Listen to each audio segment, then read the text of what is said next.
तो बजट 2026 आ गया है और इसके साथ ही आ गया है साल का सबसे बड़ा सवाल। ये बजट एक बड़ा सुनहरा सपना है या फिर सिर्फ वादों की एक और पोटली? कौन मुस्कुरा रहा है, किसका दिल टूटा है और भाई मीम्स किस पर बन रहे हैं? चलिए आज बजट 2026 की पूरी कहानी समझते हैं। अच्छा, पिछले साल वाली बात तो याद ही होगी है ना। सरकार ने बड़े गर्व से कहा हमने अरबों रुपए खर्च किए हैं। और पब्लिक का जवाब क्या था? हाँ, वो तो दिख रहा है, पुल पानी पर तैर रहे हैं। तो बस इसी मजेदार माहौल को ध्यान में रखते हुए इस साल के बजट की परतें खोलते हैं। तो सबसे पहले एक छोटा सा रिवाइंड, जरा पिछले साल के उन ग्रेटेस्ट हिट्स पर नजर डालते हैं जब हमारे इंफ्रास्ट्रक्चर ने हमें कुछ कभी ना भूलने वाले सरप्राइज दिए थे।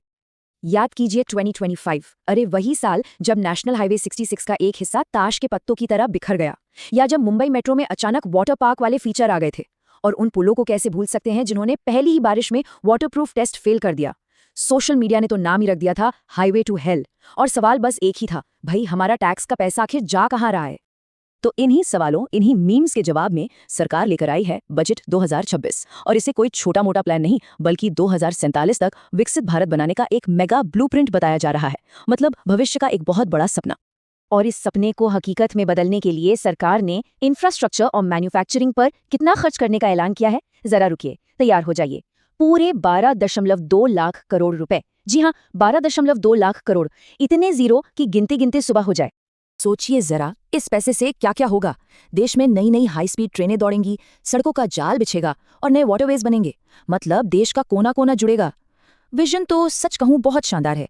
बस एक ही शर्त है कि इस बार पुल अपनी जगह पर टिके रहें, कैरने ना लगे।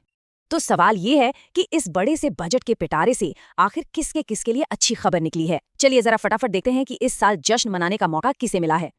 सबसे पहली और सबसे बड़ी मुस्कान आई है हमारे वीर जवानों के चेहरे पर। डिफेंस सेक्टर को मिला है करीब करीब 6 लाख करोड़ का बजट। और इसमें दो बहुत बड़ी बातें हैं। पहली, फाइटर जेट्स की रिपेयर के लिए जो पार्ट्स बाहर से आते हैं उन पर अब कोई टैक्स नहीं। और दूसरी, जो सैनिक चोट लगने की वजह से रिटायर होते हैं उनकी डिसेबिलिटी पेंशन अब पूरी तरह टैक्स फ्री होगी। ये वाकई एक बहुत बड़ा और स्वागत करने वाला कदम है।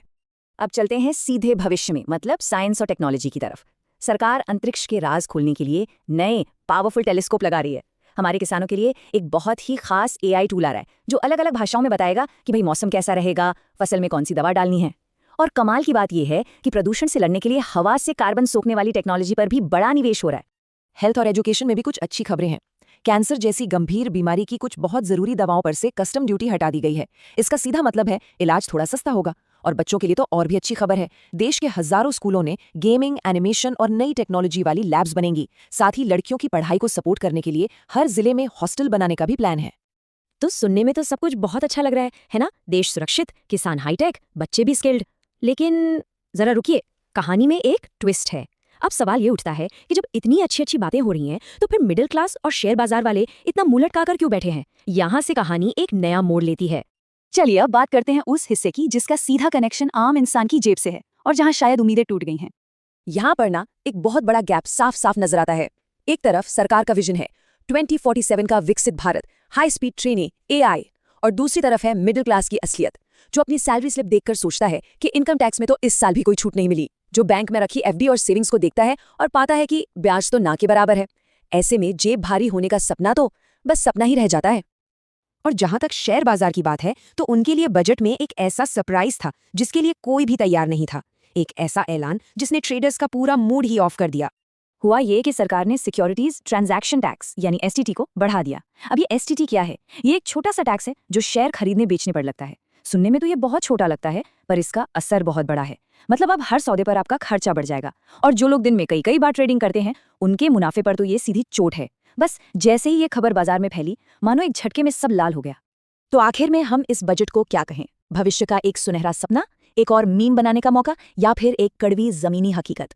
चलिए पूरी कहानी का सार समझते हैं। तो देखिए, तस्वीर बिल्कुल साफ है। एक तरफ है देश के भविष्य के लिए बड़े बड़े प्लान, हमारी सेना और मजबूत होगी, किसान और युवा टेक्नोलॉजी से जुड़ेंगे, इंफ्रास्ट्रक्चर बेहतर होगा। ये सब बहुत अच्छी बातें हैं। लेकिन सिक्के का दूसरा पहलू यह है कि इस भविष्य की कीमत आज का आम आदमी चुका रहा है। टैक्स पेयर को कोई राहत नहीं मिली और इन्वेस्टर्स के लिए लागत बढ़ गई। ये वही पुरानी कहानी है, भविष्य के बड़े फायदे बनाम आज की जेब पर बोझ। तो यही है बजट 2026 की पूरी कहानी। बड़े सपने, बड़ा पैसा, बड़ी बड़ी बातें, लेकिन आम आदमी की जेब पर फौरी राहत नहीं। अब फैसला आप लोगों के हाथ में है। ये बजट आपको कैसा लगा? गुड, बैड या फिर एकदम मीम वर्दी? अपने विचार नीचे कमेंट्स में जरूर लिखकर बताइएगा।